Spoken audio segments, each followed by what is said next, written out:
Dear friends and colleagues, next few minutes we'll be talking about some of the benefits that gliptins have given to our patient population now for more than a decade and a half.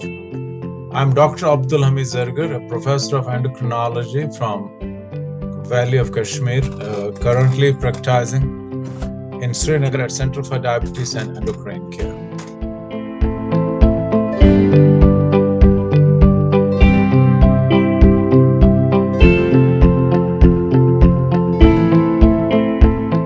Sitagliptin we have been using for a decade and a half.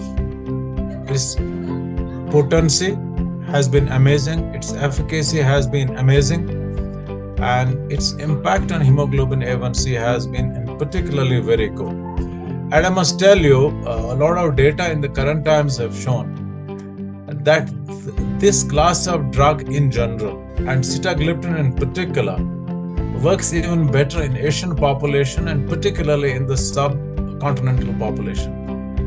When TCOS study was reanalyzed, TCOS was the cardiovascular outcome trial study of sitagliptin initiated by MSD. They found out in sub-analysis all those patients who were from Asia and Indian subcontinent, their hemoglobin A1C drop was even better than the Caucasian counterparts.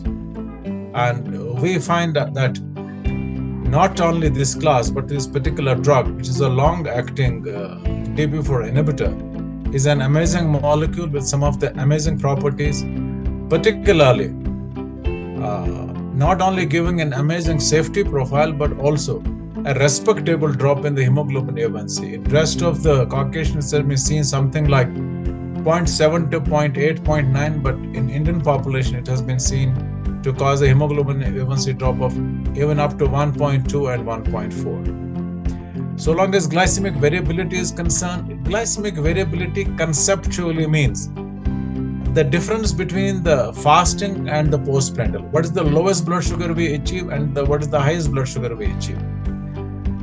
We in India are predominantly carbohydrate eaters, so our postprandial invariably is high.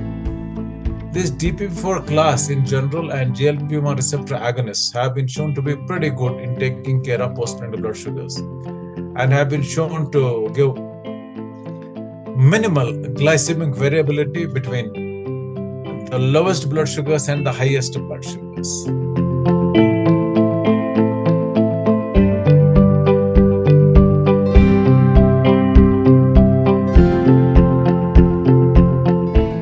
Today, preferred drugs are American Diabetic Association says, Research Society for Study of Diabetes in India, Endocrine Society of India says that SGLT2 inhibitors and GLP-1 receptors are the preferred drugs.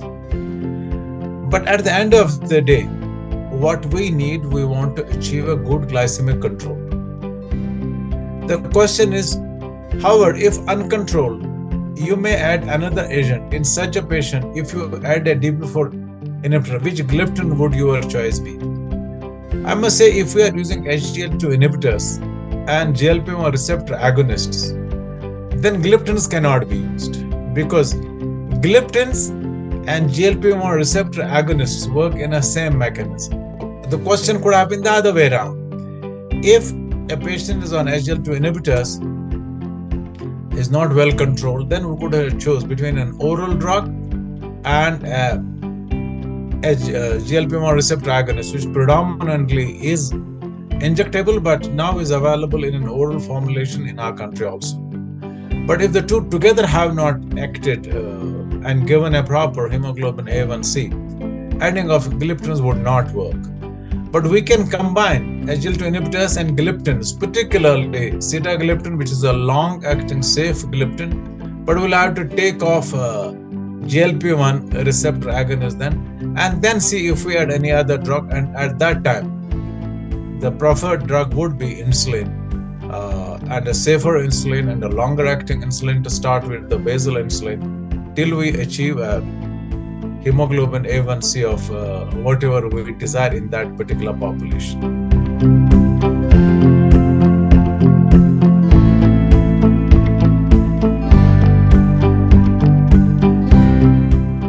Now we know In old age, managing diabetes becomes very difficult because these are the guys who have many comorbidities: cardiovascular dysfunction, renal dysfunction, hypertension, atherosclerotic brain disease, dementias, and scope for having a hypoglycemia should be minimal because now currently the old age is considered to be after 75th birthday, but problems start from 65th the birthday onwards only. And so a drug that has the potential of giving minimum hypoglycemia, maximum cardiovascular safety, and which does not cause any hemodynamic instability, sitagliptin would be a preferred drug. There are many studies available where this class of drug in general, and sitagliptin in particular, has been used in people above 75 with remarkable results. And the beauty of this class of drug is that this also suppresses glucagon, but when blood sugars reach 70 or below, this suppressive effect of the drug on the glucagon is gone.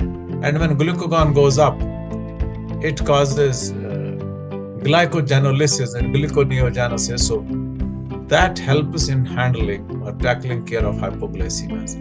So yes, if this drug needs to be used, can be used very safely in elderly people, definitely.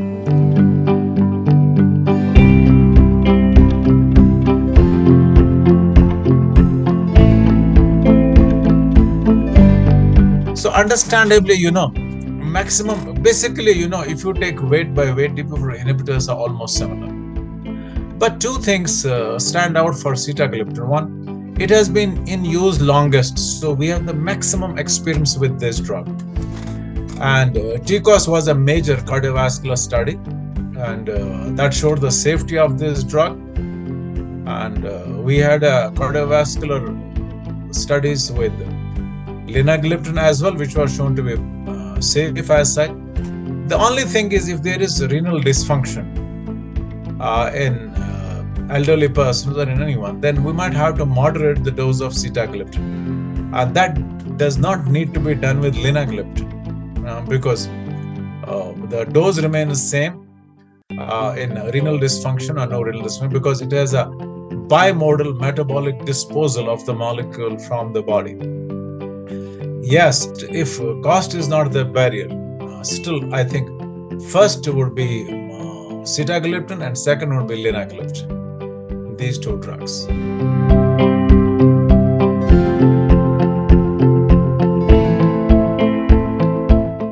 Basically this will be, if you see the older, if it's the older version of, let's say, vildagliptin, it is a relatively short-acting drug, and we used to give it in people who had a borderline dysglycemia. Say somebody having a hemoglobin A1C of 6.5 or 6.6, we could give it and expect a hemoglobin A1C drop of, let us say, 0.5 or 0.6. And if hemoglobin A1C is going up to 7.5, sitagliptin and linagliptin would be drugs which we can choose. Basically, all this class is similar. But because of our huge experience with sitagliptin and because of that TCOS trial, the confidence level with sitagliptin is better. I must say that.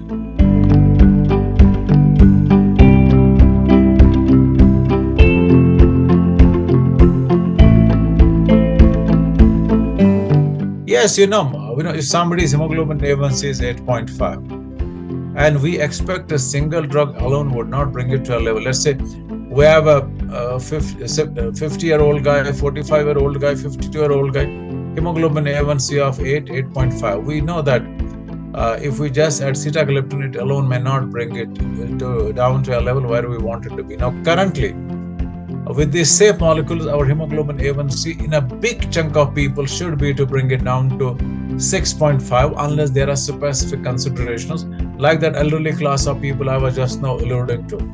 So in that class of people, yes, we can use combination therapy, and Otherwise, also in India, we have been using a combination therapy for decades. Like we used to sulfonylurea and metformin. For 3-4 decades, we have been using. We have been using triple combination of drugs: sulfonylurea, metformin, pioglitazone, sulfonylurea, metformin, alpha glucosidase inhibitors for a long, long time. Yes, in the current times, if you're looking at the safety profile, yes, a combination therapy can be used. Obviously, we need to use that combination therapy if you want a hemoglobin A1C reduction of more than 1.5%. As I said, if somebody has a hemoglobin A1C of 8.2 at the initiation and one drug will not do it, we may combine the two drugs. In otherwise, also metformin and gliptins we use liberally.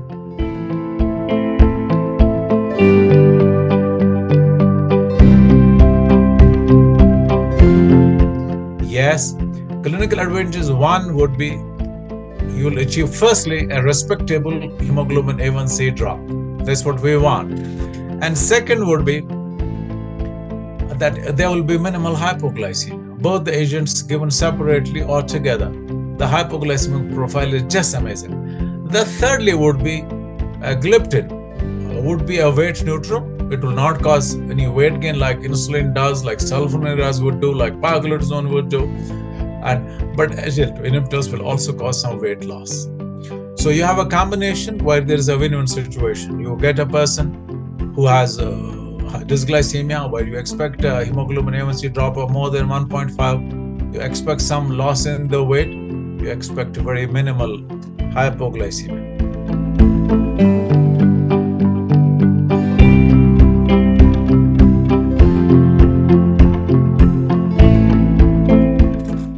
I would say, the basic concern about gliptins was whether they have a potential to increase the chances of heart failure. Now, for sitagliptin in particular, TCOS trial showed that it does not increase heart failure. It is cardiovascular neutral. And similar data has ultimately come from Carolina and Carmelina for linagliptin for its cardiovascular safety and not increasing hospitalization for heart failure. So I would say from that point of view, sitagliptin again scores a point here and there.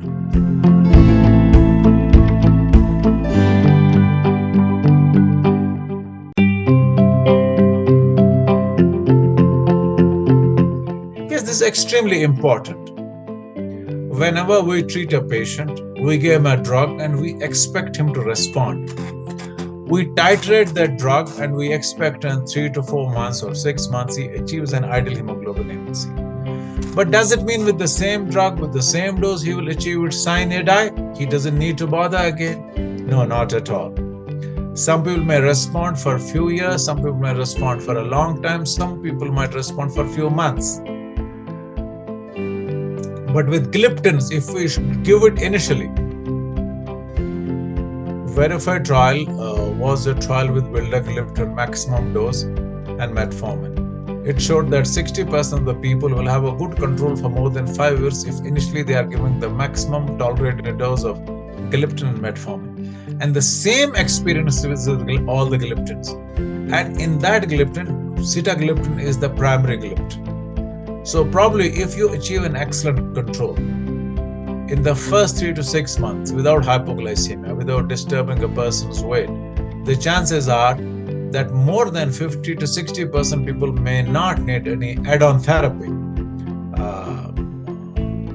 for diabetes management for next half decade or more. So what else do we want? Otherwise, after every 6 months, after every 1 year, we need to do those minuscule changes of increasing a glimepiride a little bit, increasing a gliclazide a little bit, changing metformin a bit, blah, blah, blah.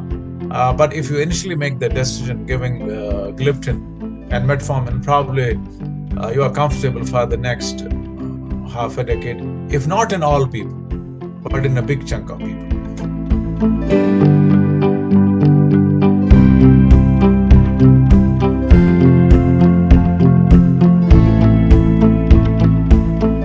You see, sitagliptin's maximum dose is 100 milligrams in an adult. Now, yes, we can give that dose once, and it can cause almost 24 hours before inhibition. But many times, we combine it with metformin. Say 1 gram of metformin, we want to give somebody 100 milligrams of sitagliptin and 2 grams of metformin. Now, understandably, it becomes a bit difficult. 2 grams, you take metformin at one time, you take 100 milligrams of sitagliptin and metformin 1 gram at the time.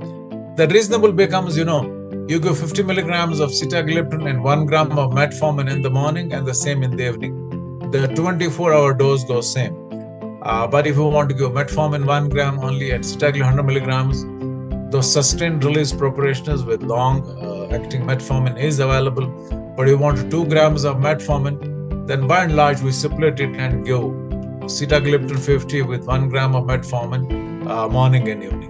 So I would say, if you look in totality at what I told you about gliptins, ever since gliptins came to the fore in the middle of the early first decade of this century, the diabetes practice has totally changed, particularly in view of the fact that the previous medication that we were predominantly using were sulfonylureas, and we always were scared of hypoglycemia and weight gain. And now if we get a comparable hemoglobin A1C drop, there's weight neutrality, and there's no hypoglycemia, and the same control remains in a big chunk of people for more than half a decade. This amazing class of drugs is going to stay, and that's what they have done. That's what sitagliptin has done. Already survived a decade and a half and still going great guns. Pleasure talking to you, dear friends and colleagues. Have a wonderful day. Insights from the world's best medical minds. You are watching therightdoctors.com.